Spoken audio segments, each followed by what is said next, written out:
system end to end is probably the number one cause of climate change, up to 40 to 50% of all greenhouse gases. So the question is, how do we start to shift our diet and our choices to eat like a vegetarian?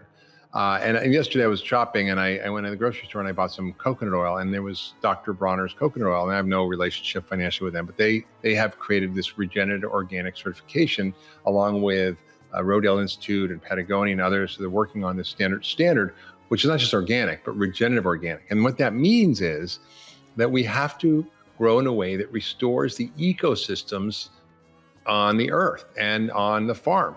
Right now, we are in a destructive, extractive system of agriculture that basically mines the soil, depletes the soil and the nutrients in the soil, and it leads to all sorts of downstream horrible consequences. One, the nitrogen runoff, and the nitrogen that we use for fertilizer produces more methane than cows, 3 times as much, and that's used to fertilize the fields. On top of that, the runoff from it goes into the rivers, streams, and lakes and kills 212,000 metric tons of fish in the Gulf of Mexico alone. And there's about 400 similar dead zones around the world that feed 500 million people seafood. So that's all getting damaged.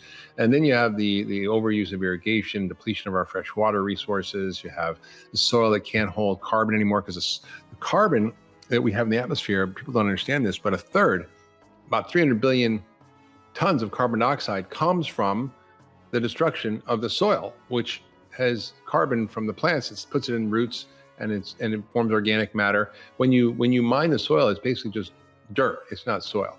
And so we've lost about a third of our topsoil. We're projected to lose all of it within the next 60 harvests, which is terrifying. That's faster than any consequences we'd see from climate change.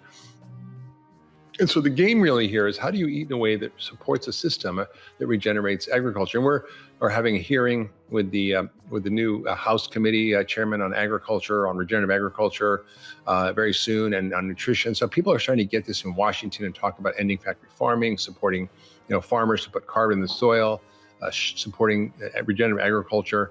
And so we right now don't have a large amount of access to it, but we can start to move our diet in that way. So start with just eating a whole, real unprocessed food. Start with eating food from community-supported agricultures if you can, or farmers markets if you can. If you can find the new regenerative organic certified label, that's great. If you actually are throwing out your food scraps, I mean, even if you're a vegan, you throw out your food scraps, the methane produced from food scraps in landfills produces 3 times as much methane as cow farts and burps, right? And if it were a country, food waste would be the third leading emitter of greenhouse gases after the U.S. and China. And we waste the amount of food that would feed over 10 billion people. It would have to be grown in the landmass the size of China, and it costs over $2 trillion that we waste every year. So just composting is such a simple idea. Some countries like France mandate it. You can't throw out waste. You go to jail. You get a fine. In California and San Francisco, they've mandated in the city, and they have citywide composting. You go to the airport, you have to compost your food scraps. So this is all doable, and these are simple actions we can take. And as we move more and more towards eating real food, as we drive the marketplace, we're starting to see the shifts. And we see even companies like General Mills and Danone funding farmers to convert to regenerative agriculture. General Mills has committed over 1 million acres to regenerative agriculture. I mean, we need way more than 1 million, but yes, it's pretty exciting. That's why I just love the idea of using regenerative agriculture to create complex farm ecosystems that must include animals. You don't have to eat them, but you must include animals in order to regenerate soil. How did we get 50 feet of topsoil in some areas in America? We had 168 ruminants running around, peeing, pooping, digging with their hooves, saliva, chewing the grass. The saliva is like a growth factor for the plants. They wouldn't chew it all the way down. They would actually just partly graze it, and then they'd move to the next part. And so you end up with this incredible ability to create soil. And we only have 90 million cows here, and we are destroying the earth because of how we're farming.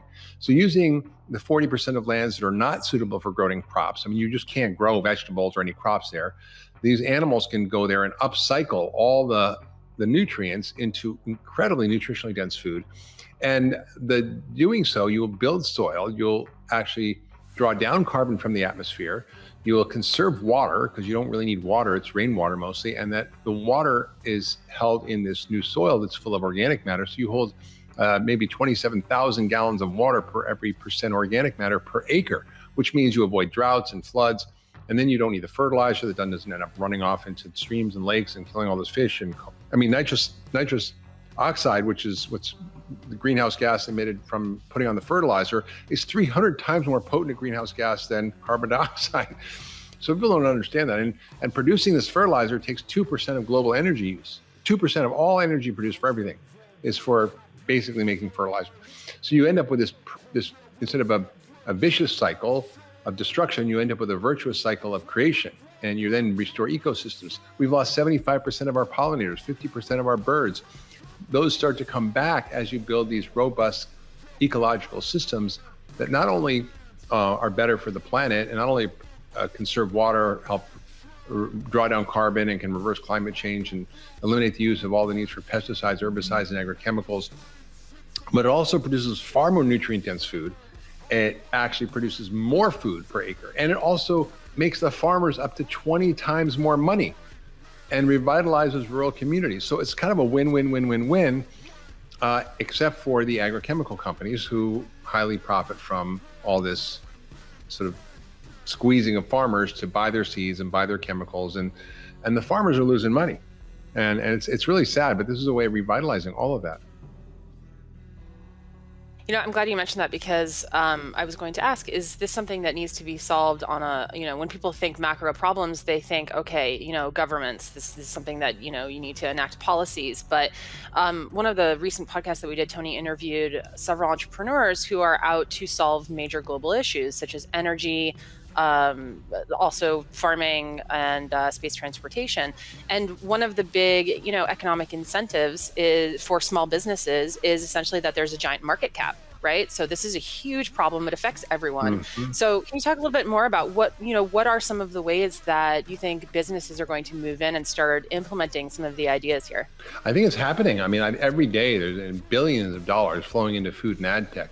There's a company called, I think it's called Farmland LLP, that buys up conventional farms, converts them to regenerative agriculture, and is able to create what we call ecosystem services. So, we literally consume billions, trillions of dollars of ecosystem services around the world. Meaning we use up soil, we use up natural resources, we use up trees, we use up water.